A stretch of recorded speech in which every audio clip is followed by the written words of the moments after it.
Halo guys, balik lagi di channelnya Asset Production. Kali ini gue akan bahas 3 cara tetap cuan di bear market. Nah, buat kalian nih yang yakin ini agak bear market gitu ya, karena kemarin Bitcoin sempat nyentuh harga terendahnya sampai 28 ribuan gitu ya. Dan itu semua altnya kebanting jadi debu gitu. Jadi kita sekarang akan bahas gimana caranya tetap cuan untuk di bear market ini. Oke, let's go, kita mulai. Pertama adalah farming dan staking. Nah, sebelum kalian mulai dari farming dan staking ini, hal-hal yang perlu kalian perhatikan adalah kalian harus cek tuh keamanannya. Karena kan kalian akan naruh duit di sana gitu ya. Karena kalian walaupun kalian punya kontraknya, tapi duitnya itu di kalian. Sekali mereka bawa pergi, mereka melakukan yang namanya rug pull, udah hilang semua kalian uangnya gitu loh. Dan perhatikan juga yang namanya impermanent loss gitu. Walaupun platformnya masih di situ, kalian tetap hold coinnya, kalian masih bisa untuk farming, staking, kalian masih bisa untuk claim rewardnya, untuk harvest segala macam gitu ya. Tapi kalau misalkan harga koinnya, contoh kalian beli 100 tiba-tiba jadi 1, itu sama aja bohong. Itu yang dinamakan dengan impermanent loss. Jadi kalian tetap loss, tetap kalah, tetap rugi gitu. Jadi usahakan kalau main farming dan staking di tempat yang pasti-pasti aja, walaupun lebih kecil tapi lebih aman karena tetap kita mengutamakannya aman. Nah, ini gua ada beberapa tempat untuk farming dan staking lending gitu ya. Lending di sini juga termasuk, jadi yang menurut gua lumayan aman lah dan sudah terverified gitulah ya. Pertama, kalian kalau di BSC kalian bisa coba untuk di PancakeSwap yang udah biasa. Kemudian kalau di Ethereum di AAV dan Uniswap. Ini Ethereum gua nggak terlalu mainin karena perkara gas fee ya guys. Lalu kalau di Phantom, kebetulan gue juga main di Phantom, ada di Spirit Swap dan Spooky Swap gitu. Kalian bisa coba cek. Kalau misalnya untuk yang lain seperti Solana, kalian bisa coba di Radium ya. Seperti itu. Lalu cara yang lain juga ada juga caranya staking di centralized exchange. Seperti apa? Seperti BNB Vault. Kalau BNB Vault itu kan kita bisa dapat BNB lagi atau enggak dengan Binance Staking di situ. Jadi ada beberapa produk-produk koin ya dengan bunga yang nggak terlalu tinggi lah, tapi istilahnya kita lebih aman kalau di centralized exchange karena biasanya mereka punya liquidity dan punya keamanan lebih terjaga gitu lah. Kalau di KCS kita bisa di pool X gitu, kalau misalkan di aplikasi di bagian staking, cuma kalau kalian via website langsung pindah ke pool X. Nah, di situ juga ada beberapa banyak produk, ada burning drop, locking drop gitu ya.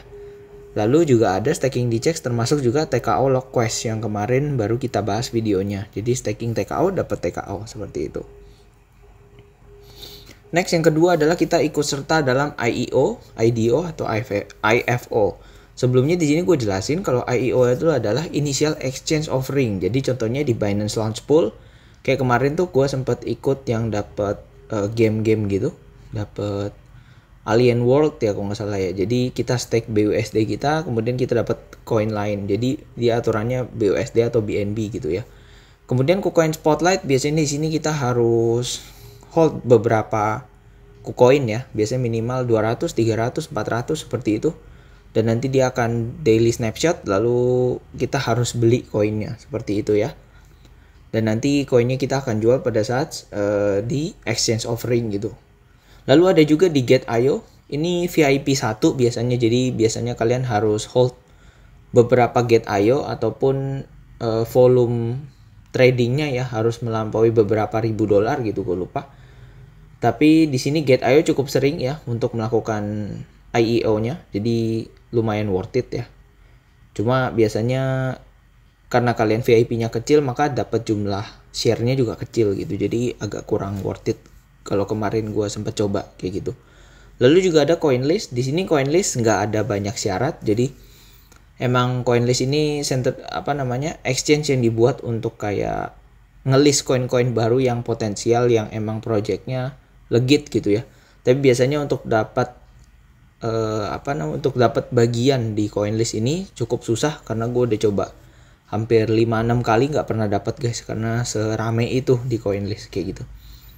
Lalu ada juga IDO, ini Initial Decentralized Exchange Offering. Contohnya di PancakeSwap, Uniswap. Jadi kalau misalkan ada koin baru, biasanya fair launch gitu, maka ini bisa coba diikutin, tapi kalian harus hati-hati karena banyak koin-koin yang terutama di BSC ya. Nggak cuma di BSC sih, jadi Uniswap, Solana, dan kawan-kawannya. Matic Polygon itu apalagi banyak potensi rug pullnya. Jadi ketika fair launch kalian tukar koinnya, kemudian harganya dibanting habis-habisan sampai udah nggak ada harganya gitulah ya. Kita lanjut, kemudian ada initial farm offering. Nah ini IFO ini umumnya di DEX punya fitur ini. Jadi kita misalkan hold DEX tokennya dan nanti akan dapat koin lainnya gitu loh. Jadi kalau misalkan kita di PancakeSwap ada fiturnya namanya IFO gitu. Jadi kalau kita stake kita di situ ya, nanti kita bisa dapat koin baru ini seperti itu. Lalu juga ada selain itu sistem yang dimana kita hold token dengan jumlah tertentu, nanti kita akan dapat kesempatan untuk porsi. Kita punya kesempatan untuk dapat porsi dalam listing koin baru itu. Jadi contohnya ada Polka Starter, DAOPet by DAOmaker, kemudian Soul Starter. Biasanya lebih sulit karena interaksinya itu dengan wallet MetaMask, Trust Wallet. Jadi seperti itu, kita harus interaksi itu. Jadi koinnya nanti ditransfer ke wallet-wallet kita itu. Nanti kita harus transfer balik ke centralized exchange untuk dijual lagi. Seperti itu. Kalaupun sudah listing di centralized exchange. Kalau misalkan belum, ya kita harus cari di decentralized exchange gitu, apakah udah listing, apakah udah bisa jual atau belum, seperti itu. Tapi biasanya lebih enak sih dapat yang IEO karena emang sudah ada liquidity-nya, jadi sudah bisa langsung dijual. Jadi kadang kalau misalnya di decentralized exchange belum tentu ada liquidity-nya dan ada kemungkinan untuk rug pull gitulah karena volumenya yang masih kecil kayak gitu guys. Oke, kita lanjut. Yang ketiga ada robot trading. Nah, robot trading yang gue maksud di sini adalah bukan yang kayak kita taruh dana terus kita tiba-tiba dapat duit sekian banyak yang menjanjikan sehari 1%, sehari 2% gitu, nggak yang kayak gitu ya.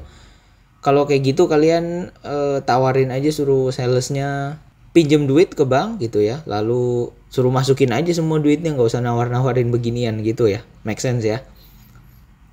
Nah, robot trading yang gue maksud adalah yang kalian setting sendiri. Jadi kalau di Binance dan di KuCoin punya fitur robot trading baik futures maupun spot. Cuma kalau saya lebih nganjurin yang spot karena kalau spot itu resikonya hanya nyangkut. Jadi kita bisa nunggu koinnya naik lagi, jual masih bisa BEP mungkin. Tapi kalau futures dia punya resiko liquid atau hilang modal gitu ya. Nanti gue akan bahas di video-video kedepannya gimana caranya untuk trading bot di KuCoin seperti itu. Lalu keunggulan robot trading ini juga adalah dia psikologisnya, dimana dia nggak bisa punya rasa fear dan greed ya. Kalau kita manusia pasti ada fear, kayak kemarin koinnya drop begitu banyak kita pasti fear. Terus tiba-tiba kemarin BTC-nya naik sampai 64k kita FOMO, 64k pun di HK gitu ya. Jadi ya seperti itulah. Jadi decision buy-nya ya hanya berdasarkan indikator yang sudah ditentukan, jadi lebih aman. Dan juga kalian gak harus selalu ngecekin terus gitu ya, kalian hanya perlu ngecekin beberapa saat sekali. Jadi kalian tidak seperti live trading gitu ya, harus standby chart terus.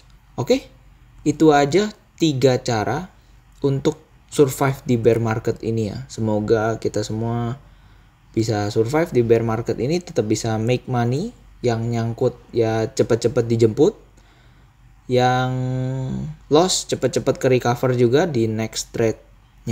Seperti itu guys. So thank you for watching, thank you for listening. Jangan lupa untuk like, comment, dan subscribe channel AZ Production karena banyak banget nih ilmu-ilmu kripto yang nantinya kita akan bahas ke depannya.